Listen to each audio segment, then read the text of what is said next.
All right, AP World History, here we are again, once more.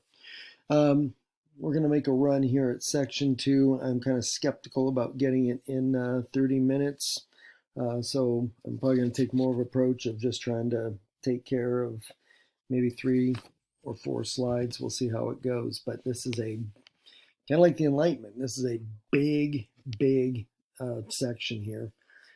This is a unit where all the sections seem to be really big, and we got 10 of them.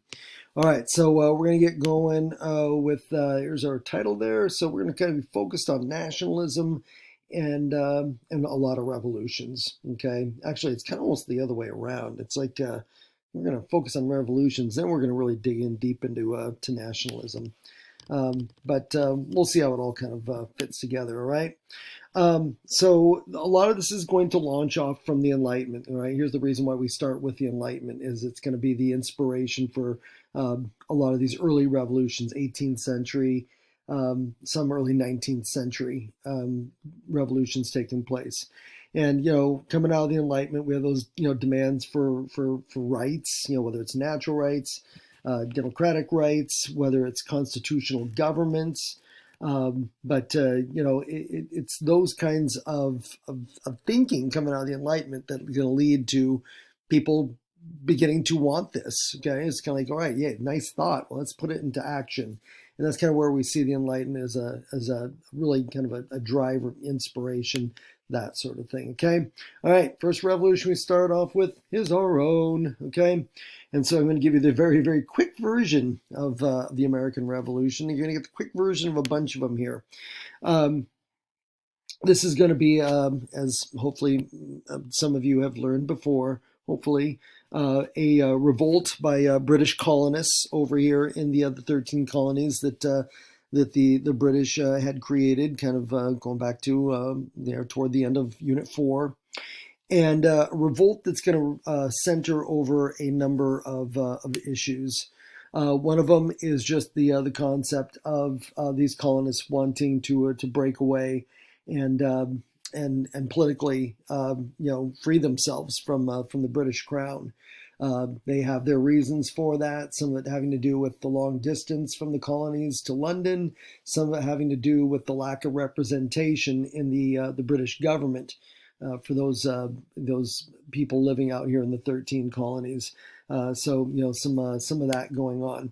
There's also the economic aspect of this. I think a lot of times gets kind of overlooked when we talk about the American Revolution. The colonists wanted laissez-faire. They wanted government hands out of the economics of the colonies. They wanted what we call free markets, okay, where the government rules, the government taxes or tariffs, all those things are, either minimized or removed completely. And there were a number of businesses, businesses here in the 13 colonies that realized that their ability to make profits was being hampered by this. And so that was also a big driver. Many of the guys are going to end up being our founding fathers. Many were, some were lawyers, but some of them were also businessmen, and they were a bit bent about the fact that the British Crown rules about monopolies being given to like the British East India Trading Company, things like that. I mean, that's what inspired the Boston Tea Party. Was the monopoly on the tea market. And they want free markets. They don't want all these rules that limit what they are able to do in terms of making money. So you have that going on. Obviously, kind of the cornerstone of the American Revolution is the Declaration of Independence, written in 1776 and mainly authored by Thomas Jefferson, help from some of the others. But this is the preamble especially. I mean, the bulk of the Declaration of Independence is a listing of all of our complaints against King George III. But the introduction, the preamble to beginning there is like classic Enlightenment. It's just soaking in Enlightenment ideals. You got some of the thinking of John Locke in there. You've got some Thomas Paine in there. They're talking about political freedom, natural rights. Life, liberty, and the pursuit of happiness, these unalienable rights, that government can't take away. They're ours because we're born with them. It's all, I mean, it's soaking in the Enlightenment, okay? And Jefferson was definitely one of these guys that, as we talked about, was very taken by the philosophies of the Enlightenment, right? And as we also mentioned, a deist on top of that. So we kind of what's going on. Anyhow, the American Revolutionary War, the British fight hard to maintain these colonies. These colonies were very valuable to them. They were making a ton of money, not only from the resources that were being, grown, whether it was tobacco, whether it was other crops, mainly agriculture. But there was also in the New England area an increasing amount of like manufactured goods that were being built in the colonies and sent back over to England. And then the British were making a lot of money selling things back to the colonists. So they fought hard to keep these colonies. But eventually, help from France, which really tipped the scales in our favor, allowed the colonists to win their victory in technically the major fighting ended in 1781, and then the peace treaty that gave those colonists their own country, all right, was signed in 1783. And showing the world, starting this experiment that people could rule themselves, without a monarch, without, some all-powerful ruler. And, experiment that, continuing to rumble along here 250 years later. All right, that's the American Revolution. Well, we'll jump over to France, all right, and take a look at their revolution. Some similarities and definitely some big differences. Let's see here. Work with me. There we go. Causes. Here we go. We can look at them. France, prior to the revolution, had a very, very rigid class system. They had split their population into three what they called estates. And you can take a look over there on the right side of yet another pyramid, and you can see the first and second and third estates. The first estate made up about 1% of the whole population of France.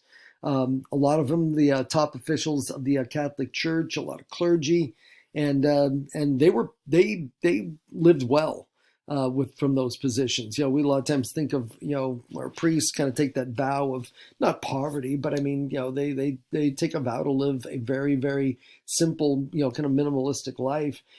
Back then, no man, they are making bank, and they're at the very top of the social economic ladder. The second estate was, nobles, landowners, aristocrats, all the very wealthy class, and they made up about 2% of the population. The third estate was absolutely everyone else. So the middle class, there was a little middle class in there, the bourgeoisie they called them.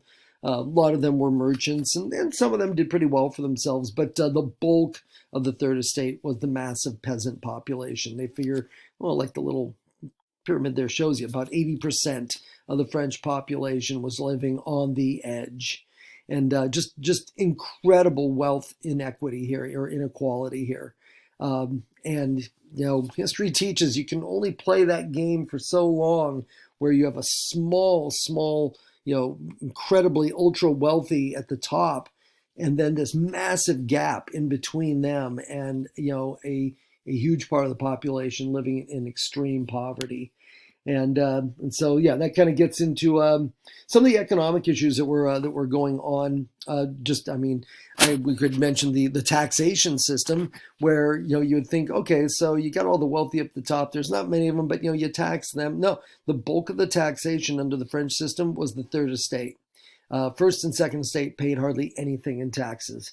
The third estate was heavily taxed. So not only are you poor, but now you're getting hit, and you're the one that is kind of carrying the burden, which is kind of like this picture over here on the left side. The guy, the old man there, all bowed over, carrying these two guys. You can kind of figure it out probably. That's the third estate, is that guy, and he's carrying the first and second estate. In effect saying, the people who are in the worst shape are the ones stuck, supporting the people who are the most well off. It's like an upside down world is pretty much what you're looking at. Other economic issues is that France, as just mentioned on the prior screen, helped out the Americans when in the Revolutionary War. They sent troops. They sent the French Navy over to get back at their rival, to get back at England, and they helped us win. But the French went heavily into debt doing this, and so economic issues all over the place. All right. The inspiration for the French Revolution, well, we can start with the philosophes, okay, those French philosophers. Jean-Jacques Rousseau was definitely kind of at the lead on that. And so, you have the philosophes, the Enlightenment thinkers that against, natural rights and that, juxtaposed to absolutist rule of King Louis XVI. And then you also have the American Revolution was a huge inspiration to the French Revolution. Here it is. These people they helped to win are showing the world you don't have to have a king, and you can still have a functioning government. And everything does not fall apart just because you don't have someone wearing the crown. So that's going to be a big inspiration too. The revolution breaks out in 1789. About the year prior, there had been a drought that hit that really impacted the wheat crop, which ended up with bread shortages, and that seems to be the thing that tipped the scales. That third estate was they're poor and now they're starving, and it just became too much. The king and the queen were both very unpopular. Neither of them seemed to be very, what's your word, locked into the job. King Louis always said he never really wanted to be king. He just wanted to be rich. Marie Antoinette, his wife, wasn't even French. She had been brought over to Austria for one of those little arranged marriages to kind of make relations between the French and the Austrians a little closer. It's a mess. And in July of 1789, it breaks, and people, the citizens of Paris, storm a government building, the Bastille, that was a storehouse for weapons and also a prison. They attack it. They get the guns for themselves. They free the prisoners, and the revolution is started. King Louis sends troops into Paris to try to shut it down. A lot of the soldiers start joining the revolution, and things begin to spin definitely out of control. Now, that aspect of it, you could, I guess, kind of make a little bit, of a parallel to what's going on, rising up against a monarch and that kind of a thing. Where it goes sideways for the French is that some of the leaders of the revolution, a guy by the name of Maximilien Robespierre, who ends up kind of being viewed as one of the leaders of the revolutionary government. He ends up kind of going down a real dark road. But I'm just noticed I'm getting ahead of myself. Oh my goodness. After the storming of the Bastille, you do get this declaration. It's a little more involved than our Declaration of Independence. It does kind of give a little bit of statement of what they're doing, why they're doing it, but it also gets into a little bit more detail about what they want to accomplish. Our Declaration of Independence was really just saying, we're breaking away, and when it came to figure out how to plan out a government, we developed a constitution a few years later, 1790, when that was all completed. The Declaration of the Rights of Man and the Citizen is kind of a combination of Declaration of Independence and Constitution, because it does detail how the revolutionaries want to structure a new government. A little bit of both there. Okay. So sorry, I got that completely out of order, and I saw Reign of Terror and the guillotine there, and I got excited. Anyhow, Robespierre, getting back to him, he was a guy that, a well-trained lawyer, a guy who incredibly influenced by the Enlightenment, but something goes wrong in his mind. He begins to grow increasingly kind of paranoid that there's all these people that are like enemies of the revolution, were plotting against the revolution, trying to figure out how to return the king, back into power and that sort of thing. And so the revolutionary government that he leads, first of all, a few years into the revolution, will put King Louis and his wife Marie Antoinette on trial for treason, find them guilty, and guillotine both of them. Executes both of them with this new machine of death that is created, that is supposed to make execution painless, and also is supposed to be an equalizer. It's like a rich, poor, everyone dies by the guillotine. There's no, certain kind of punishment for the wealthy and a different kind of punishment for the poor. Everyone just off with their heads, all right? But the reign of terror is what Robespierre kind of unleashes, and it really takes their revolution down a dark road.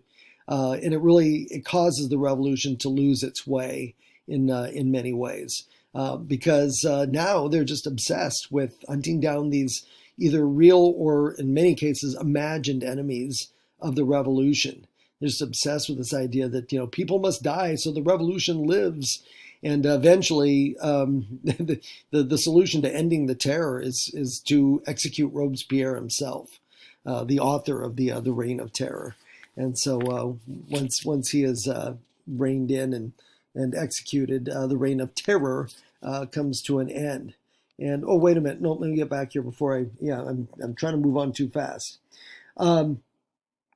The French Revolution really is a mixed bag in the end. The French never do come back to a permanent monarchy. There'll be an attempt about 30, 40 years later to return the monarchy to France. It'll be short-lived. It won't work. By then, the people are used to, not having a monarch and having a little bit more of their own rights and their own, self-government. So, there's those aspects that you can say, okay, well, there's to the good side. To the bad side is actually, it's going to take a while for France to actually get to being a republic where people have that say in things. Because what happens in 1799, about 10 years into this, is that the revolution is so far out of control that a guy by the name of Napoleon Bonaparte is able to step in and pretty much say, hey, we got a chaotic mess here. He's a real popular general in the Revolutionary Army, and he takes advantage of that by pretty much gathering his troops and saying, I'm taking over. And he makes himself Emperor of France, crowns himself in effect.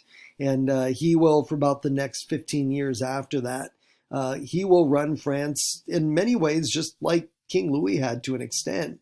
Absolute rule, kind of all flowing from one man. So in some aspects, the French Revolution, when it's all said and done, I don't know, the French population is kind of back where they started. They have a few more rights, I guess, but they're back under the control of one man. And so it's going to take them a while to move beyond that. Okay. Now we're going to move over here to the Western Hemisphere, and a little bit here about the Haitian Revolution that will take place on the island of Haiti in the Caribbean. All right. Haiti's value came from the sugar plantations that were contained on there. It is a French colony and a valuable one for France. And even after they lose their New France colony during the French and Indian War back up there in North America, they still maintain some of these other little island colonies, and Haiti is their most valuable. And yes, they are using slave labor from Africa to operate those plantations. Okay, moving along here. There we go. There we go. Introduce you to this guy right here, Toussaint Louverture. He is when he starts his life off as a slave, and ends up winning his freedom. This was something that happened from time to time. Sometimes awarded their freedom. Sometimes when a slave owner died, and sometimes in a will might free some of their slaves, might not. And sometimes freedom would be granted for just years of good service and all that sort of thing. I'll be honest with you, I don't recall exactly why or how Toussaint gained his freedom. It really won't matter for us in this story. What does matter is that he is going to be the leader of this revolution. Okay, he is, and this is another one where the stereotype of a slave is very misleading, and we always have to kind of fight those stereotypes because we think of slaves as probably being these people who their day-to-day existence is just trying to survive, trying to figure out a new culture and languages and all that. We don't really think of those slaves as potentially being educated or having the potential of being educated. Toussaint Louverture was extremely educated, and as a matter of fact, he had been taught to read and write, and he had shared with him some of the writings of the Enlightenment. Okay, and intelligent man that he is, he internalizes this and the natural rights. Why should race have any bearing when it comes to the natural rights of humans? And so yes, he triggers a slave revolt against the French, and in the end, the French are unable to keep this under control. It comes at a time, if you look up there, 1791 to 1804, is kind of cuts right across into the final years of the French Revolution, the rise of Napoleon. Napoleon is initially going to be much more interested in events going on in Europe as he starts to work on building his own empire, not so much concerned about what's going on over here in the Americas. So that's going to kind of distract him, and he's not going to want to invest a lot into trying to fight to keep Haiti under control. And so the slave revolt will be successful, and Louverture and others who are going to be kind of the leadership group in this will create a constitution. It establishes citizenship for those former slaves. A constitution that is based on concepts of, again, natural rights and equality, right? That kind of a thing. And let's see, 1804 is kind of when the end of the fighting takes place. Full independence declared by Haiti under Black rule, and it is the first. I mean, this is a first. It will go in history as the first Black-led nation in the Western Hemisphere. Pretty much all former slaves who are now free, independent, and running their own little island nation. All right, that's Haiti. Moving on. All right, and now we'll shift it on over here to some Creole revolutions. I am watching the clock. 22. I got 7.5 minutes. All right, so let's talk about finally the pushback against the big Spanish Empire down in Mexico, Central America, some of the Caribbean, and a lot of South America. Revolts are going to break out in the early 19th century all across the Spanish Empire. And this is coming at a time, Spain's prospects have been going downhill. Their power peaks when they attempt that invasion of England, that Spanish Armada that sails against England and then is absolutely destroyed between the British defending their island and the storms also that combined to help the British out. Spain has been struggling ever since then. Again, they make some of those poor choices in terms of not embracing, elements of the new economy that's being created. Joint stock companies. The Spanish government tries to maintain complete control over trade, and they're losing. They're losing the race at this time, and so they're very prone to these revolts breaking out.